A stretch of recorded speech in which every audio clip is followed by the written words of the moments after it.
I recently uploaded my 3-minute animation that took about 4 years to finish, and not to slap my own ass, but I got a few comments praising the amazing, gorgeous lighting quality, the absolute just... Everyone who said this is Pixar level artwork, wrong. Pixar makes movies and they say, wow, this is CGI Joe level artwork. Coco, Moana, not even close to the quality of my shit. That Barker guy cannot hold his liquor. Hey, quit trying to start a drinking contest with everyone. Is that a challenge? If you're relatively experienced with SFM, stay tuned because this isn't exactly a beginner's tutorial. But beginners, don't worry, making good lighting is actually way simpler than you might think. Anyways, let's get right into it.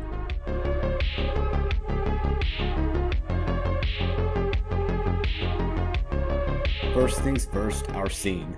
I'll do a scene building tutorial in the future because the last one I did was... yeah. Now, I'm going to be covering how to light an environment. So remember what we talked about last time, about 3-point lighting? Throw that out the window for now, we're not going to use it. So we're going to be working with 3 main light sources, our ambient light, our sunlight, and here's the advanced bit, our bounce light. So first, our ambient light. Yes, light, as in singular, as in not 5 skylights aiming down from every fucking angle. Before we do anything, we're gonna remap the vertical field of view to around 150.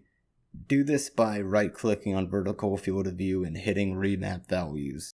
This will make our light wider, which is good because we need it to cover the whole scene. Next, we make the shadows sharper by reducing shadow filter size, attenuation, depth bias. Yes, your ambient does need shadows. Now we tune the colors. As I said before, make these the color of your sky. Decrease light intensity because ambients are way too bright right now. Also increase the range with far Z and max dist if you need to make it a little longer range. We're going to fly up, just above our scene, but not too high. You want it to be as close to your scene as possible. Have it aiming slightly towards your scene at a little bit of an angle. Now here's where we get advanced. Go to your radius slider, remap it to 1000, and max it out. Now you might be thinking, Joe, that didn't do anything? Joe, what did I do wrong? Joe, how do... Radius only shows up when rendered, and you can only really get a preview of that by hitting tab. Basically, radius takes your light and splits it into a bunch of smaller, weaker lights and spreads them across a wider area. The light will still be coming from a single direction, but it'll be over a broader area. Now we have our ambient. Next is the sun. Add a light and turn on constant attenuation. Crank up the range and turn up the field of view to its default max. If you increase the field of view beyond its default max, the shadow quality will decrease. Instead, bring it high up into the sky until it covers the whole scene build. You might notice that increasing the range makes the shadows look worse. You can fix this by, once again, turning down shadow filter size, shadow attenuation, and make sure that you turn down shadow depth bias. That one's really important. Shadows should now show up. So you can see with only 2 lights, you already have lighting that looks better than most attempts at realistic lighting in Source Filmmaker. This right here is passable. But you didn't come here for passable. You came here to be the best of the best, to look down on every other casual and laugh at how much better you are than them. Bounce lights. I swear I've covered this before, but bounce lights are exactly what they sound like. In real life, light bounces off of surfaces. Make a spotlight and make it the color of the ground, and bring it under your map. Disable shadows, and crank up the radius to 500. And there you have it. Simple yet solid outdoor lighting. And it only took us 3 lights. Not 18, not 24, not 31, just 3. Shit. We're not even 5 minutes into the video and I really want more money. Okay, so here's how I make my stuff. Because obviously the shit right here is boring. If you want to make your artwork look good, you gotta have a unique concept. You gotta have something that really just grabs the viewer's attention. This right here doesn't grab anyone's attention. It's boring. There's nothing to look at here. It's just remarkably average. So how do you make something like this? Well, let's break down my process on this exact art piece right here, bit by bit. So first we start with our sky. Assuming it's an outdoor scene, your sky will take up a lot of space in your artwork. So you gotta make sure it's a sky that really vibes with your art piece. I've got the idea of a robot standing on a rooftop with a city in front of him at night. I'm thinking like Blade Runner style city, like lots of flashy shit. So basically I need a very blue, dark night sky. Next is the characters. I'll cover posing in a later video, maybe if y'all kiss my ass enough by smashing the like button and subscribe button. Please hit that like button, I'm begging you, I need an ego boost. Then maybe, just maybe, I'll release an animation tutorial before World War III. Next is the scene itself. I always like to build the foreground first because ideally you want to be seen building as little as possible.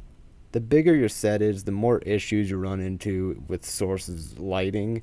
If you can set up some props in the background to obscure the horizon, you can get away with cutting out a ton of background and saving yourself a lot of time. By building out the rooftop first, I'm obscuring the lower half of the background. Therefore, I don't have to scene build an entire city. Speaking of rooftop, to make that, I just used a stone ground model from the scene build mega pack. Specifically, the one that kinda looks like a rooftop, and very importantly, has good materials. People don't realize when they look at art just how dependent good lighting is on good materials. Anyways, next is the background. Now this is where we add the eye-catching part of the artwork. Holograms on the buildings. Yeah?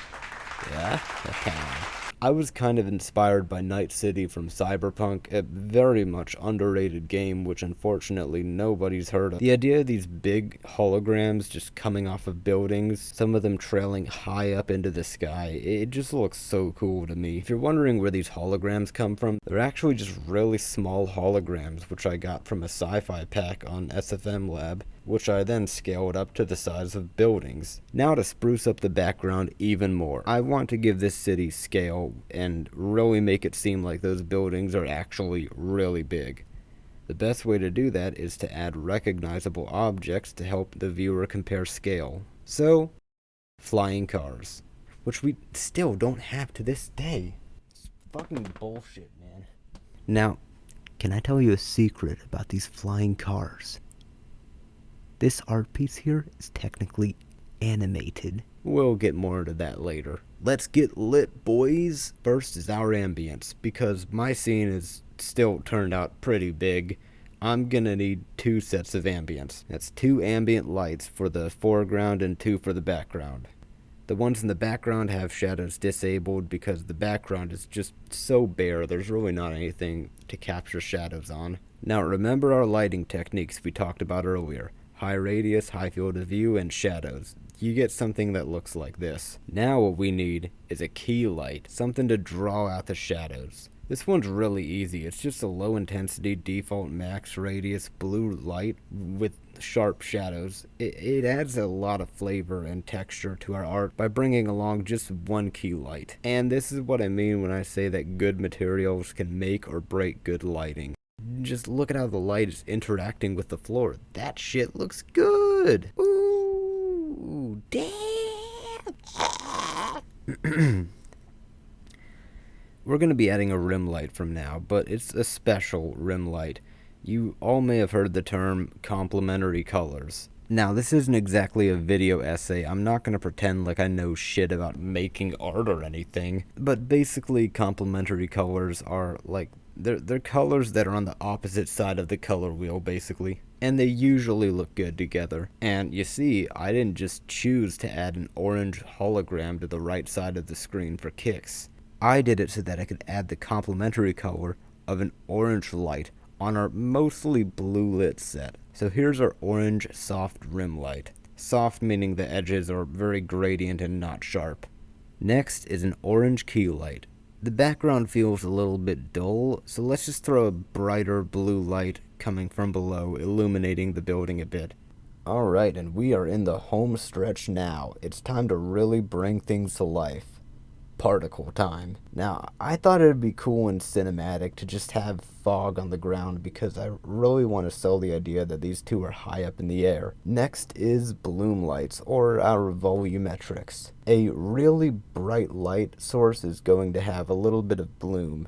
I wish I knew more about cameras to comment on this, but yeah, just a really bright light source is gonna have a bit of bloom. Most people would do this in Photoshop, but we're Giga Chad SFM enjoyers. We're gonna do it in engine. My volumetric lights are just pointed directly at the camera with high enough range to reach the camera from the origin point and really low FOV, so it only surrounds the light source. Now you might be wondering, the light source is elongated, it's rectangular. How do you get a rectangular light? Well, here's where we get advanced. So put on your thinky hard caps. Remember when I said this artwork was technically animated? Well, you can utilize motion blur to achieve certain effects in SFM that would normally be impossible. Let's take a short detour into animated lights. So here I have a scene of 4 robots. I want to illuminate all of them with one light coming from a single point on the ground. Now, most people will just make an overhead light with high field of view. That's something even I did in my latest time lapse. But that'll give you questionable results. So instead, what we're going to do is we're going to make some weird pseudo point light. Here's how. With Motion Editor open, hold down Shift, click and drag all the way to the right. Next, drag the green bar 1 frame to the right. Then, with Shift held down, scroll up on the middle mouse button 1 tick. You'll see this ramp show up between the unselected space and the selected space. Now it's time to get wacky. Spin your light around in 2 full rotations, or about 720 degrees. You'll see these 2 spikes show up in a green ramp. Try to get it as close to your starting position as possible. Now if we hold down Shift and just slowly scroll through a timeline, the light is actually spinning 2 full rotations in 1 frame. Hit Ctrl S to save, then select the spinny animation part and just copy paste it over and over again as many times as you need. One thing worth mentioning is that since this does rely on motion blur, it will not work properly on the first frame, which means that you need to render from the 2nd frame onwards. Lastly, open up render settings and max out your sample size and motion blur. Now if we flip to the 2nd frame of our shot and hit tab, look at that. Yeah, there's a black dot in the middle. You can fix that by copy pasting your light and rotating it so that it spins around a horizontal axis. We don't need to worry about that right now. That's how you get point lights in Source 1. You don't need to buy Half-Life Alyx. Stop asking me if it's worth it just to get Source 2. It's not. Take it from this guy. This guy fucking gets it. Anyway, there's a lot of funky stuff we can do with our lights. If we just play with motion blur, like we can create, for example, a horizontal bar. Let's do that. Oh my god, based in Source panel. Now, the other animated stuff in this scene. All of this is ultra optional and very situational. But I animate my artwork. Only sometimes though, and only a few frames, and you really don't need to animate more than like 5 frames of animation. I wanted them to look like they were moving. Now, some of you might call this overkill. It is, but when you have an artwork that you spent 9 hours on, you may as well spend another 10 minutes going the extra mile. At this point, there's really not much else but some minor lighting tweaks. So before I head out, I want to make something clear. I've been doing this for a while now, and I've built up and compounded a lot of experience. This video probably won't carry you to success on its own. The point of this video was to give you the resources to learn faster and better. But if you're feeling frustrated and you feel like you're not progressing fast enough, I hope this video helps you in some way. So, long story short, get good, but in an encouraging way and not a demeaning and derogatory way. You got this. And remember, keep it classy.